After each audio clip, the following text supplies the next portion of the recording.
Hi, my name's Angela Trujillo, and I did my senior project on homelessness. People often see homeless people and just pass by. When walking past a homeless person, do you know what the person's story is, where they came from, or how they got in this position? People often make assumptions and come to conclusions in their mind that may not be true. I have met with homeless people personally and spoken with them and listened to their stories. I would like people to have compassion, but I don't think you can tell people to be compassionate.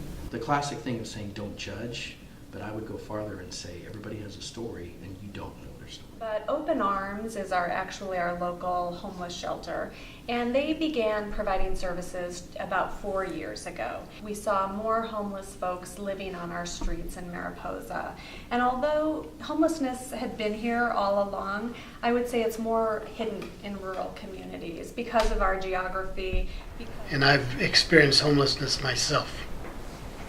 And I've slept in the streets. And housing are issues in every community.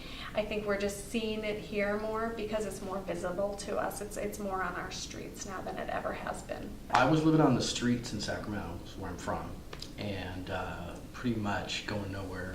After talking with Siobhan, we realized a big part of homelessness is housing. What we really learned is that affordable housing is a really big problem in our area, not just for homeless folks, but for working folks who just can't make ends meet.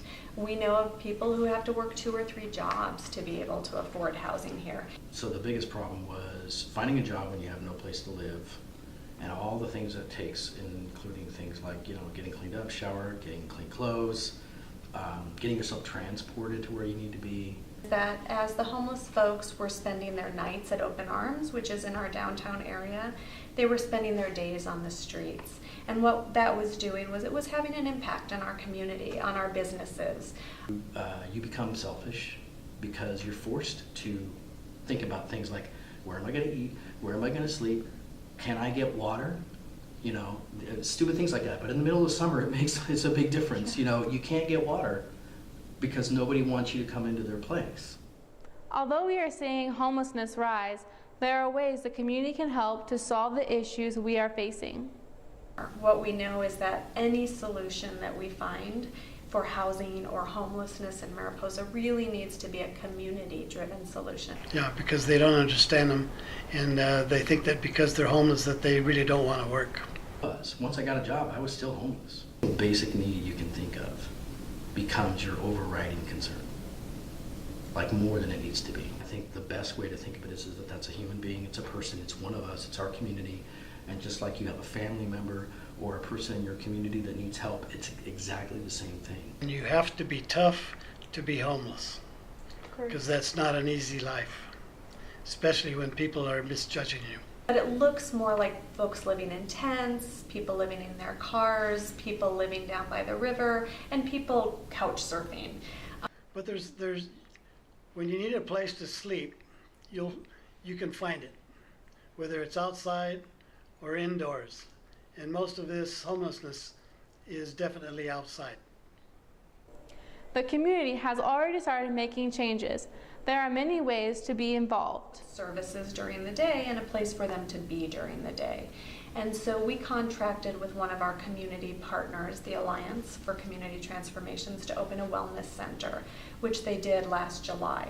And since that time, we have established a place where folks can be during the day. And that was another big strategy of ours.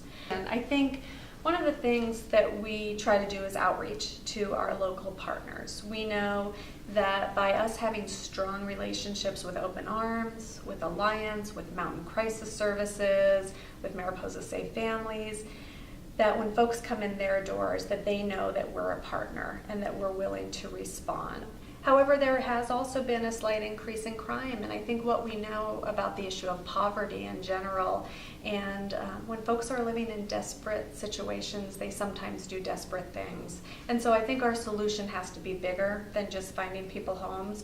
We really have to think about getting people out of poverty, getting them out of situations where they do feel desperate and feel like they need to do desperate things. Rural communities, homeless folks are very difficult to count. The Department of Housing and Urban Development asks communities to do a point-in-time count each year to figure out how many homeless do you have, and we've struggled with that, and so have other small mountainous rural communities, because it's a matter of finding people. Like I said, we know that people come here because it's beautiful, because it's vast, and because there's places to be outside. The community solution that's going to work is one that has enough people at the table who are really informing the process. Like I said, everybody has a story. Everyone has a story. Have you ever wondered about your story, or wondered what the last homeless person you saw on the street story was? Maybe next time you see a homeless person on the street, you should consider what they may have been through.